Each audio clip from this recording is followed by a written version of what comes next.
सर्वनाम, जिसे अंग्रेजी में प्रोनाउन कहते हैं, तो संज्ञा के बदले में प्रयोग किए जाने वाले शब्दों को सर्वनाम कहते हैं।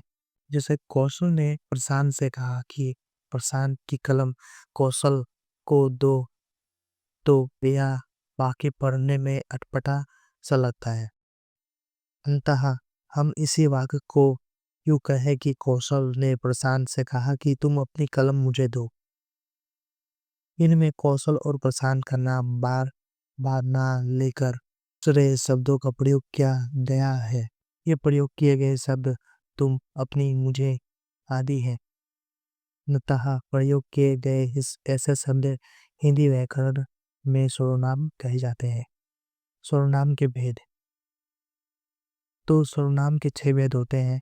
पहला पुरुषवाचक, दूसरा निश्चयवाचक, तीसरा अनिश्चयवाचक, चौथा संबंधवाचक, पांचवा प्रश्नवाचक, छठा निजवाचक। पहला पुरुषवाचक सर्वनाम, तो जिस सर्वनाम शब्द से कहने वाले, सुनने वाले या जिनके बारे में कुछ कहा जाए उनका ज्ञान हो उसे पुरुषवाचक सर्वनाम कहते हैं। जैसे मैं, तुम, वह आदि। पुरुषवाचक सर्वनाम 3 प्रकार के होते हैं। पहला उत्तम पुरुष, फर्स्ट पर्सन, जिस सर्वनाम का प्रयोग करने वाला अपने लिए करता है उसे उत्तम पुरुष कहते हैं। जैसे मैं, हम, मेरा, मुझे। दूसरा मध्य पुरुष, सेकंड पर्सन, जिस सर्वनाम का प्रयोग कहने वाला सुनने वाले के लिए करे उसे मध्यम पुरुष कहते हैं। जैसे तू, तुम, आप। तीसरा अन्य पुरुष, थर्ड पर्सन, जिसके विषय में कहा जाए उसके नाम के बदले जो सर्वनाम आता है उसे अन्य पुरुष कहते हैं। जैसे वह, या, इसका, उसका, वे। दूसरा निश्चयवाचक सर्वनाम, तो जिस सर्वनाम से नजदीक के किसी निश्चित व्यक्ति, स्थान, वस्तुओं आदि का बोध हो उसे निश्चयवाचक सर्वनाम कहते हैं। जैसे वह मेरी कलम है, यह अच्छा लड़का है, यह, वह और यह निश्चयवाचक सर्वनाम है।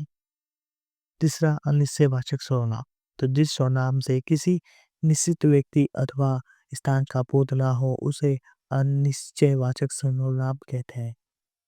जैसे कोई कह रहा, मेरे पास कुछ नहीं है, यहाँ कोई, कुछ। अनिश्चयवाचक सर्वनाम है। चौथा संबंधवाचक सर्वनाम, जिस सर्वनाम से उसी वाक्य में आए किसी दूसरे सर्वनाम से संबंध का बोध होता है उसे संबंधवाचक सर्वनाम कहते हैं। जैसे जो बोएगा सो वह काटेगा, यहाँ जो का संबंध सो से है, यह संबंधवाचक सर्वनाम है। पांचवा प्रश्नवाचक सर्वनाम, जिस सर्वनाम से प्रश्न का बोध होता है उसे प्रश्नवाचक सर्वनाम कहते हैं। जैसे कौन सो रहा है, क्या चाहते हो, यह कौन और क्या प्रश्नवाचक सर्वनाम है।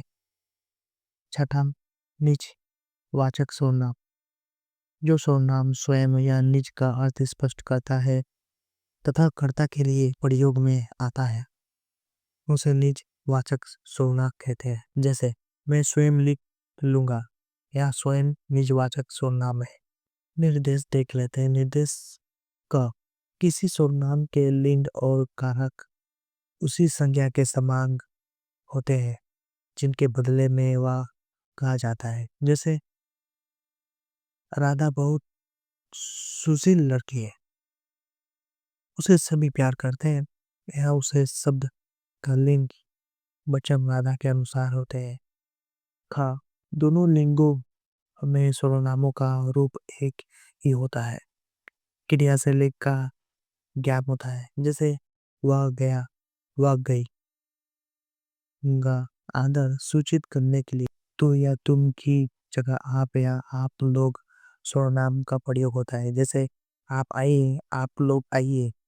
घ, आदर सूचित करने के लिए एक वाचन सर्वनाम के बदले बहुवचन सर्वनाम का प्रयोग किया जाता है। जैसे राजीव गांधी, वे आने वाले थे, यहाँ वे रूप में बहुवचन किंतु अर्थ में एक वचन है। संज्ञाओं की तरह सर्वनामों के भी रूप वचन और कारक के अनुसार बदलते हैं, किंतु लिंग के कारण उनका रूपांतरण नहीं होता है। विभक्ति रहित कर्ता कारक के बहुवचन में पुरुषवाचक में तू, वह और निश्चयवाचक या वह को छोड़कर अन्य सर्वनामों का रूपांतरण नहीं होता। जैसे मैं, हम, तू या ये, वह, वे रूप बदलते हैं और आप, जो, सो, कौन, क्या, कोई और कुछ का दोनों में समान रूप होता है। सर्वनाम शब्दों के रूप केवल सात कारकों में चलते हैं, संबोधन में नहीं। पुरुषवाचक सर्वनाम के रूपों के समान ही अन्य सर्वनामों के भी रूप सात कारकों में होते हैं।